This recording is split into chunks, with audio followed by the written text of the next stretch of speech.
Shalom, shalom, Shaul Dog here once again with your weekly drosh. This is it. I'm doing both Parashah 53 and 54 together in this one video, and that's it. That's it. It's a time to celebrate. We made it all the way through the Torah. How's that, huh? It's not so difficult when you take it 1 week at a time, now is it?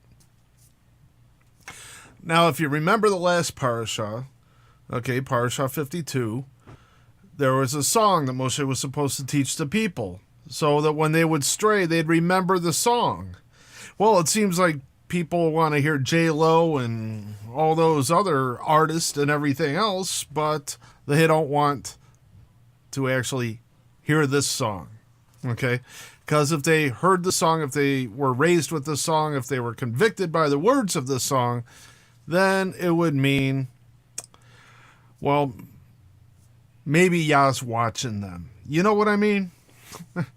So, here's the words to the song. This is Parashah 53, Ha'azinu, which means hear. This is chapter 32, verses 1 through 52. And then we're going to go into Parashah 54, which is V'zot HaBrachah. This is the blessing, which is chapter 33, verse 1 through chapter 34, verse 12. And, here's the words to the song. Now, if you were raised by this, maybe you would have come to the truth a little sooner, right? Just got to listen. Hear, O heavens, as I speak. Listen, earth, to the words of my mouth. May my teaching fall like rain. May my speech condense like dew. Like light rain on blades of grass or showers on growing plants.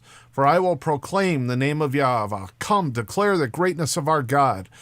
The Rock, and not Dwayne Johnson either. The Rock. His work is perfect.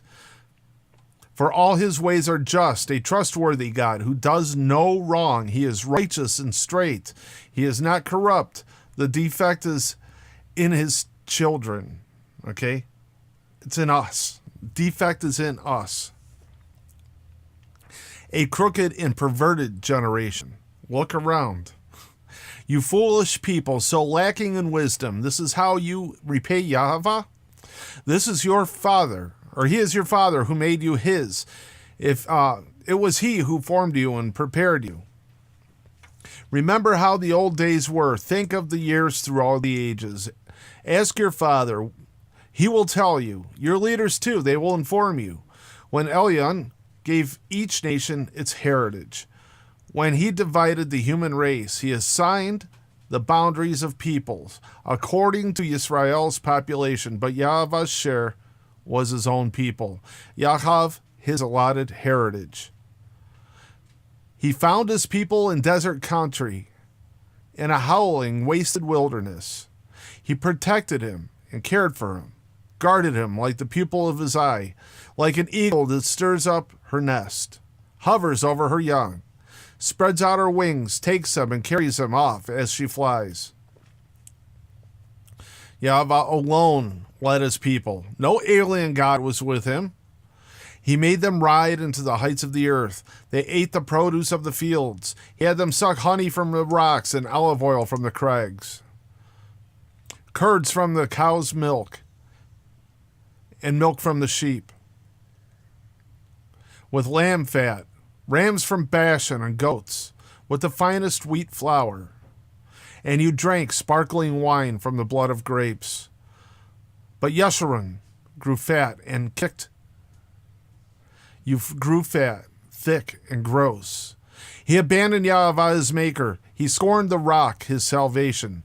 They roused him to jealousy with alien gods, provoked him with abominations. They sacrificed to demon non-gods, gods that they had never known, new gods that they had come up with lately,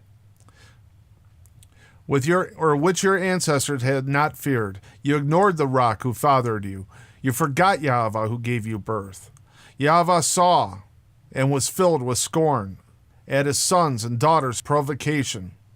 He said, I will hide my face from them and see what will become of them. For they are a perverse generation, untrustworthy children. They aroused my jealousy with a non-God and provoked me with their vanities. We could stop right there. We look in today's world, all around us, everywhere you look, every single religion, they all worship non-gods. Christians have Isis. The Jews, well, it's Hashem. Enter any name here. If they worshiped Yah, then they'd be obeying him. Talmud and Mishnah is not obedience, okay? It's not obedience to Yah and his Torah. It is obedience to the rabbis and to tradition. That's what it is. So they do not worship Yah either, okay? And every single religion in the world worships a non-God. What Yah wants from us is for us to worship him. Worship is obedience. Worship is a relationship with him. Worship is one-on-one conversation with him. You could take a page out of the book of Abraham, okay, of his life, and understand what we should be doing whenever it comes to approaching Yah. I will arouse their jealousy with the non-people. We have the Goyim today, and provoke them with a vile nation. For my anger has been fired up. It burns to the depths of Sheol, devouring the earth and its crops, kindling the very roots of the hills. I will heap disasters on them and use up all my arrows against them. Fatigued by hunger, they will be consumed by fever and bitter defeat. I will send them the fangs of wild beasts and the poison of reptiles crawling in the dust. Outside, the sword makes parents childless. Inside, there is panic, as young men and girls alike are slain, sucklings and graybeards together. I considered putting an end to them, erasing their memory from the human race, but I feared the insolence of their enemy. Now, see, I don't think Yah actually feared the enemy, okay? We should not twist this around. He feared the insolence of the enemy, okay? Feared that their foes would mistakenly think that we ourselves have accomplished this. Yahweh had nothing to do with it. Okay, see, once you start understanding that Yah has everything to do with everything, okay, including all the wrong that goes on in the world, okay, that's punishment. That's retribution for what we've done, okay? Once we understand that Yah allows everything to happen, nothing happens without his okay, then that's a beginning of understanding more. They are a nation without common sense, utterly lacking in discernment. If they were wise, they could figure it out and understand their destiny. After all, how can one chase 1,000 and two put 10,000 to rout, unless their rock sells them to their enemies, unless Yahweh hands them over? For our enemies have no rock like our rock. Even they can see that. Rather, their vine is from the vine of Sodom, from the fields of Amorah. Their grapes are poisonous, their clusters are bitter. Their wine is snake poison, their cruel venom of vipers. Isn't this hidden with me, sealed in my storehouses? Vengeance and payback are mine. For the time when their foot slips, for the day of their calamity is coming soon. Their doom is rushing upon them. Yes, Yahweh will judge his people, taking pity on his servants. When he sees that their strength is gone, that no one is left, slave or free, then he will ask, where are their gods? The rock in whom they trusted, who ate the fat of their sacrifices and drank the wine of their drink offering. Let them get up and help you. Let them protect you. See now that I am he, and there is no God beside me. I put to death and I make alive. I wound and I heal. No one saves anyone from my hand. For I lift up my hand to heaven and swear, as surely as I am alive forever, if I sharpen my flashing sword and set my hand to judgment, I will render vengeance to my foes. Repay those who hate me. Those are all who reject his commands, okay? Those who hate him. I will make my arrows drunk with blood. My sword will devour flesh, the blood of the slain and the captives, flesh from the wild-haired heads of the enemy. Sing out, you nations, about his people, for he will avenge the blood of his servants. He will render vengeance to his adversaries and make atonement for the land of his people. Pretty powerful there. If we were raised with this, if we sang this, or if we quoted it in our homes as we were growing up, if we raised our children with it and they raised their children with it and everything else, and if we really didn't make it just like slogans and catchphrases, the way the Christians have turned scripture into, in the New Testament. John 3:16. Oh, now it's just a cute little thing you put in an end zone. You see what I'm saying? But if we really took this to heart, if we kept this in our family, and if we studied what it said, if we discussed what it said every time it was recited, I don't think we'd have half the problems in this world that we have now. Seriously. Because those are words of wisdom, total, complete wisdom, and knowing basically the heart of Yah. He hates wickedness. He hates evil. He hates everything that is bad. Okay? You might ask, why does he allow it on this earth? Why does he allow good people to suffer? Well, the people he chooses, when they suffer, he's testing them. He's testing them to see if they're going to keep the commands, if they're going to stay faithful to him, if they're going to deny him or not, okay, reject him or not, okay. Now to the wicked, who he sees as wicked, he punishes them, and he beats them down, and he kills them, okay. He knows the beginning and the end of every single human being on this earth. We don't, okay. You see these, like the tsunamis in Japan. Well, so many people are saying all those innocent lives are lost. Innocent according to whom? According to you? According to me? Or according to Yah, the one who sent the tsunami? Think about it. A person I know has been to Japan. He said you couldn't walk down the street without tripping over an idol, a false god, a fake god, an image of another god. What did Yah do? He wiped it out with water. Now, see, you might say, well, he made a covenant with Noah. He said he wasn't going to, destroy anything with a flood. No, he said he wasn't going to destroy the entire earth with a flood. Okay? Moshe came and proclaimed all the words of the song in the hearing of the people and of Hoshea, the son of Nun. When he had finished speaking all these words to all Israel, he said to them, take to heart all the words of my testimony against you today, so that you could use them in charging your children to be careful to obey all the words of this Torah. For this is not a trivial matter for you. On the contrary, it is your life. Throughout it, you will live long in the land you are crossing the Jordan to possess. That same day, Yahweh said to Moshe, go up to the Avarim range to Mount Neavo in the land of Moab, across from Jericho, and look out over the land of Canaan, which I am giving the people of Israel as a possession. On the mountain you are ascending, you will die and be gathered to your people, just as Aharon your brother died on Mount Hor and was gathered to his people. The reason for this is that both of you broke faith with me there among the people of Israel at Merivat Kadesh, the spring in the Zin desert. You failed to demonstrate my holiness there among the people of Israel.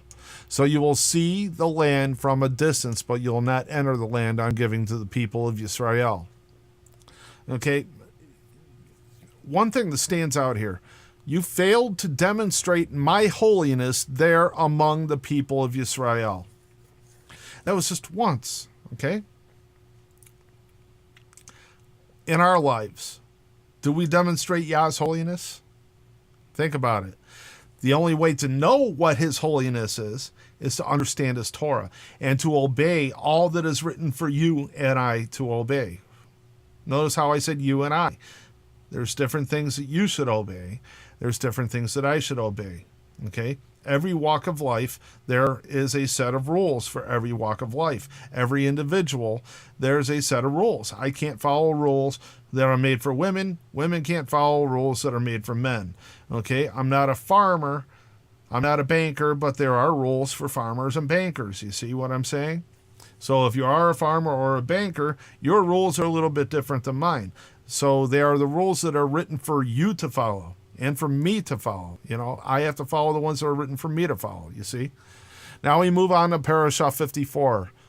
Okay, this is V'zot HaBrachah, which means this is the blessing, chapter 33, verse 1 through chapter 34, verse 12. And this is it, okay? This is a blessing that Moshe, the man of Yahweh, spoke over the people of Israel before his death. Yahweh came from Sinai. From Seir, he dawned on his people, shone forth from Mount Paran. And with him were myriads of holy ones at his right hand, was a fiery law for them. He truly loves the people, and all his holy ones are in your hand, sitting at your feet. They receive your instruction. The Torah Moshe commanded us as an inheritance for the community of Yaakov. Then a king arose in Yeshurun, when the leaders of the people were gathered, all the tribes of Israel together. Let Reuven let Reuven live and not die out. Even though his numbers grow few. Of Yehuda, he said, hear Yahweh, the cry of Yehuda. Bring him into his people. Let his own hands defend him. But you, help him against his enemies. Of Levi, he said, or Levi, if you want to. Let your Tumim and Urim be with your pious one, whom you tested at Massa, with whom you struggled at Merivah spring. Of his father and mother, he said, I don't know them. He didn't acknowledge his brothers or children, for he observed your word, and he kept your covenant. They will teach Yaakov your rulings, Yisrael your Torah. They will set incense before you, and hold burnt offerings on your altar. Yahweh bless his possessions, accept the work he does, but crush his enemies hip and thigh. May those who hate him rise no more. Of Binyamin, he said, Yahweh's beloved lives securely. He protects him day after day. He lives between his shoulders. Of Yosef, he said, may Yahweh bless his land with the best from the sky for the dew, and for what comes from the deep beneath, with the best of what the sun makes grow, with the best of what wheat, or of what comes up each month. Somebody, please give me a good tongue. With the best of what comes up each month, with the best of the mountains of old, with the best from the eternal hills, with the best from the earth and all that fills it, and the favor of him who lived in the burning bush. May blessing come on the head of Yosef, on the brow of the prince among his brothers, his firstborn bull. Glory is his. His horns are those of a wild ox. With them he will gore the people, all of them, to the ends of the earth. They are the myriads of Ephraim. These are the thousands of Manasseh. This might help. When you're a little tired, your eyes get tired. Of Zebulun, he said, rejoice, Zebulun, as you go forth, you and Issachar, in your tents. They will summon people to the mountain, and there offer righteous sacrifices, for they will draw from the abundance of the seas and from the hidden treasures of the sand. Of Gad, he said, blessed is he who makes Gad so large. He lies there like a lion, tearing arm and scalp. He chose the best for himself when the princely portion was assigned. When the leaders of the people came, he carried out Yahweh's justice and his rulings concerning Israel. Of Dan, he said, Dan is a lion cub leaping forth from Bashan. Of Naphtali, he said, you, Naphtali, satisfied with favor and full of blessing from Yahweh, take possession of the sea in the south. Of Asher, he said, may Asher be most blessed of sons. May he be the favorite among his brothers, and bathe his feet in oil. May your bolts be of iron and bronze, and your strength last long as you live. Yeshurun, there is no one like Yahweh, riding through the heavens to help you, riding on the clouds in his majesty, the God of old in a dwelling place, with everlasting arms beneath. He expelled the enemy before you, and he said, destroy. So Yisrael lives in security. The fountain of Yaakov is alone, in a land of grain and new wine, where the skies drip with dew. Happy are you, Yisrael. Who is like you, a people saved by Yahweh, your defender helping you, in your sword of triumph. Your enemies will cringe before you, but you will trample down their high places, which is the bima, or pulpit, or bimot, okay, in plural, okay? High places. Moshe ascended from the plains of Moab to Mount Nebo, to the summit of Pisgah, across from Jericho.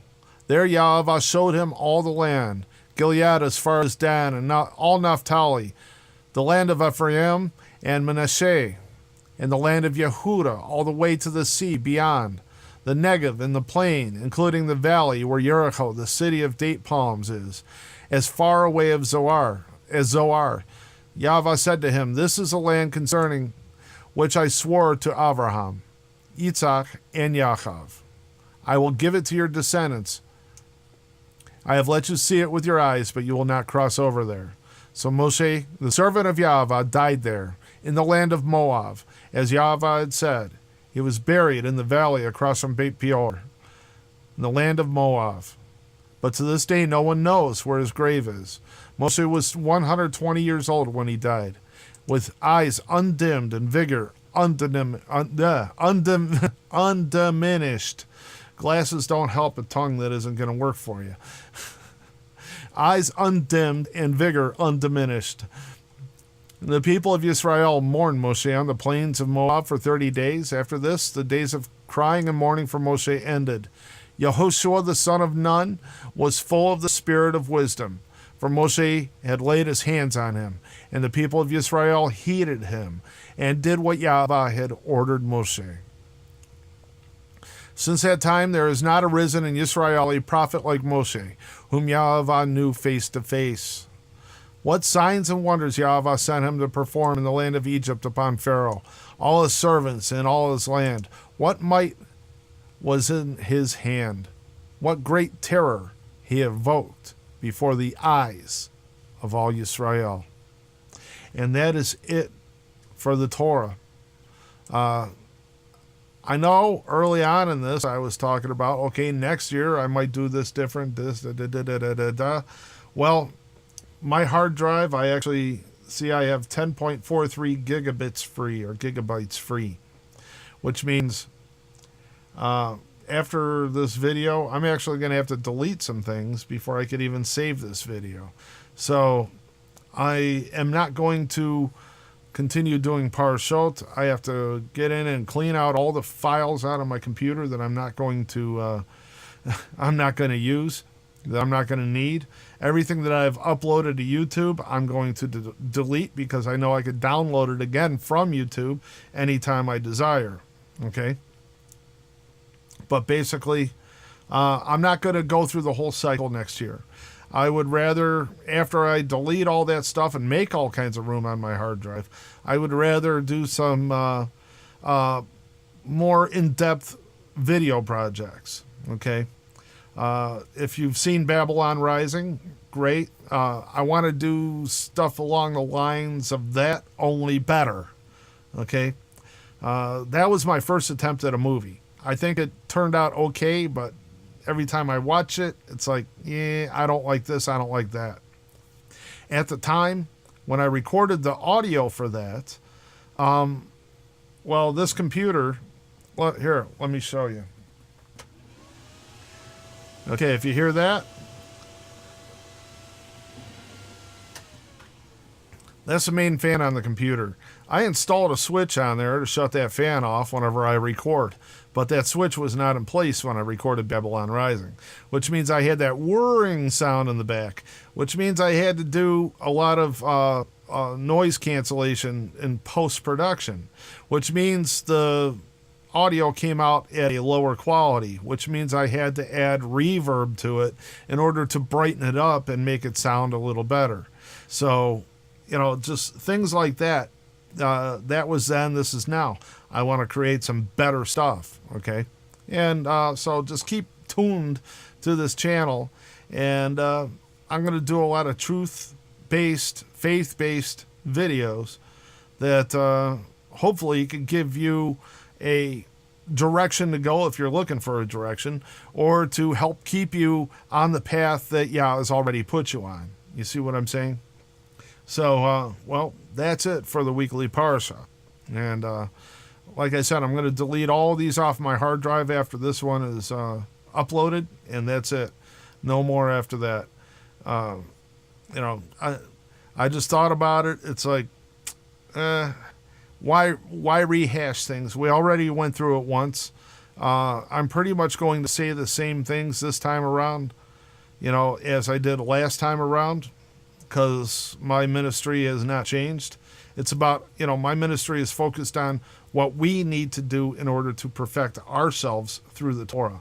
That's what it is. It's not about end-time prophecy. It's not about, you know, current events and how they line up to Scripture and all that. There's plenty of people out there that do that. But as far as our lives, we need, because you're not guaranteed tomorrow. Okay, the Messiah could come 1,000 years from now, but you're not guaranteed tomorrow, you see? So we need to be spiritually prepared for whatever comes. If you die tomorrow, if you're spiritually prepared today, you're in good shape. If you're not, then you're not in good shape, you see? So that's my mission on this earth, at least so far until Yah changes it. But remember, seek first the kingdom of heaven. Seek first Yah and all of his righteousness. Seek him. Okay? And all these things will be given unto you. All the wisdom and everything else that he wants to put down on you will come to you. Okay? Take care. I look forward to the next video, not the next parashah. Take care.